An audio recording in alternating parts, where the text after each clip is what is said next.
Wema Sepetu ameweza kuchafukwa kwa mara nyingine tena baada ya ukimya wa muda mrefu sana. Kumbe kuna namna ambavyo alikuwa anajaribu kuwasomea watu rada na namna ya kuweza kuja upya ili kuweza kutoa jibu konki kuhusiana na sakata la yeye pamoja na kuzaa mtoto, sakata la mimba kipindi kile pale na vitu kama hivyo. Sasa amekuja kutoa jibu ambalo of course limekuwa ni kama vile onyo fulani hivi, na anasema kwamba awamu hii hawezi kumsamehe mtu.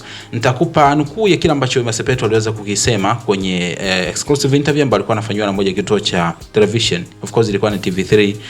Akafunguka mengi sana, lakini haya machache ambayo ameweza kuyasema bila shaka yanaogopesha kwa kiasi kikubwa. Tuanze tu moja kwa moja mwanzo mpaka mwisho hii video kupata kufahamu kwa juu ya kile ambacho Wema Sepetu amekisema kwenye hiyo interview, na ametoa pia onyo. So yote kwa yote yanaenda kwa wale ambao yeye anasema kwamba wanajijua vizuri kabisa. Mimi ni Gabi Official, naomba nikukumbushe tumia sekunde moja kubonyeza neno subscribe hapo chini ya hii video. Baada ya hapo like video, kisha kwenye sehemu ya maoni hapo chini utakuja kuniachia comment yako kwamba hiki ambacho amekizungumza Wema Sepetu unadhani labda kina mashiko au kuna namna ndio kwanza anazidi kujiingiza kwenye 18 na watazidi kumwataki zaidi. Sasa tuanze tu moja kwa moja mwanzo mpaka mwisho. Sasa tunafahamu vizuri kabisa kwamba taarifa zilionekana, lakini pia hata wenyewe Wema Sepetu pamoja na Whozu walionekana wakiwa pamoja hospitali wakiwa wanaonekana kufanya check up ya ujauzito wa Wema Sepetu. Lakini sio hivyo tu, taarifa nyingi zikawa zinasambaa, Wema kajifungua mara hivi na vile. Lakini licha ya mengi ambayo alikuwa anasema ni kwamba ilikuwa ni muendelezo tu wa story ambazo zilishawahi kuwepo huko nyuma, ambapo mara zote tulishakuona kwamba Wema Sepetu alikuwa ni mtu ambaye hakuwa na respond kwa chochote pale ambapo anaona rumors zinasambaa kama hivi.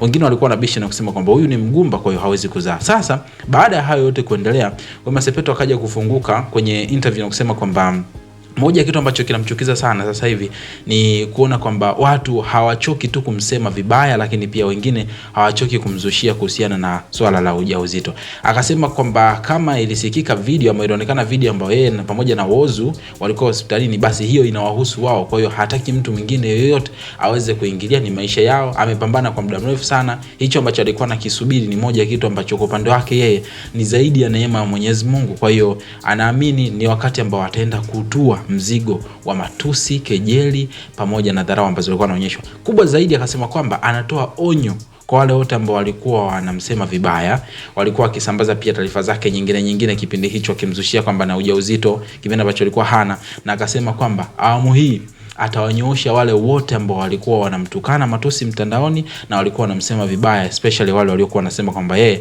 alikuwa ni mgumba. Sasa alikuwa anaongea ni kuonyesha kwamba ana hasira kwa kiasi kikubwa sana na hili, ijapokuwa mpaka sasa hivi kuna baadhi ya watu pia wamekuwa wakimjibu negatively kwamba aache mihemko, ilibidi atulie kwanza, lakini pia walimwengu sio watu wa kuajibu kwenye sakata kama hili. Angeacha Mungu atende miujiza yake alafu kila kitu kiweze kwenda poa. Lakini kwa upande wako tuambie, unadhani kuna usahihi na Wema Sepetu alikuwa sahihi kwenye kuzungumza kwamba atawakomesha wale wote waliokuwa wanamsema kwamba yeye ni mgumba na vitu kama hivyo, au nadhani kwamba ilibidi tu akae kimya siseme chochote ili mwisho wa siku mambo yaweze kunyooka na Mwenyezi Mungu azidi kuwashangaza wale ambao walikuwa wanajua kwamba hawezi kufikia pale alipo sasa hivi? Tuambie kwenye sehemu ya comment hapo chini, lakini usisahau kusubscribe hapo chini kwa ajili ya kupata updates kwenye video zijazo.